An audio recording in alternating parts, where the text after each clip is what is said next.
নির্বাচনের ফল নিয়ে নতুন অভিযোগ তুলেছেন জামাত আমির। তিনি বলেছেন, রেজাল্ট শিট ঘষা মাজা করে ভোটের ফল পরিবর্তন করা হয়েছে। শুক্রবার রাতে জামাতের মগবাজার অফিসে জোট সঙ্গীদের নিয়ে বৈঠক শেষে কথা বলেন তিনি। নাহিদের অভিযোগ, আসন টার্গেট করে কাজ করেছে প্রশাসন।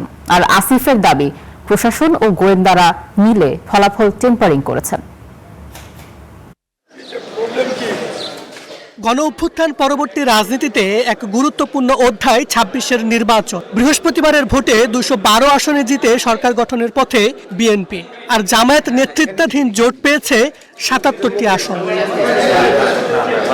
শান্তিপূর্ণ ভোট ও গণনা পর্ব শেষে উঠছে নানান অভিযোগ।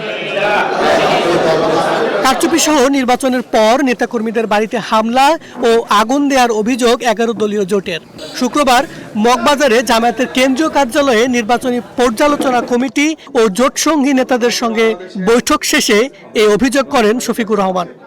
এটা তো ফেসিবাদী তৎপরতা, যে ফেসিবাদের ধ্বংসস্তূপের উপর ২৬-এর নির্বাচন হলো, সেই নির্বাচনের পরে যদি আবার একই ধরনের ফেসিবাদী তৎপরতা আমরা দেখি, এটা হবে এই জাতির জন্য খুবই দুর্ভাগ্যজনক। প্রতিহিংসার রাজনীতি চাই না ১১ দলীয় জোট। তবে অভিযোগগুলোর আইনি প্রতিকার না হলে রাজপথে নামার হুঁশিয়ারি দেন দলটির আমির।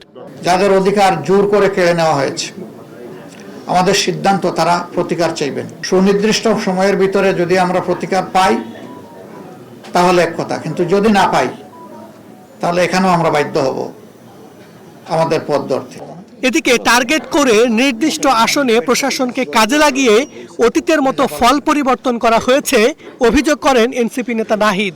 আওয়ামী লীগ যেইভাবে নির্বাচন করেছে সেই ধরনের প্রচেষ্টা আমরা যাদের ভিতর দেখতে পাচ্ছি, তারা কিভাবে রাষ্ট্র পরিচালনা করবে, কিরকম দেশ পরিচালনা করবে, সেটা নিয়ে জনগণের মধ্যে প্রশ্ন এসেছে। এবং নির্বাচনের পরদিনই যারা তাদের প্রতিদ্বন্দ্বীদের উপরে হামলা, সারা দেশে নির্বিচারে বাড়িঘরে হামলা, আগুন লাগানো, হুমকি এবং এলাকা ছাড়া করতেছে, তাদের কাছে এই দেশের জনগণ, এই দেশের মানুষ কিভাবে নিরাপদ থাকবে সেটা নিয়ে প্রশ্ন এসেছে। এবং সেটার জন্য আমরা ১১ দল কিন্তু ঐক্যবদ্ধ হয়েছি।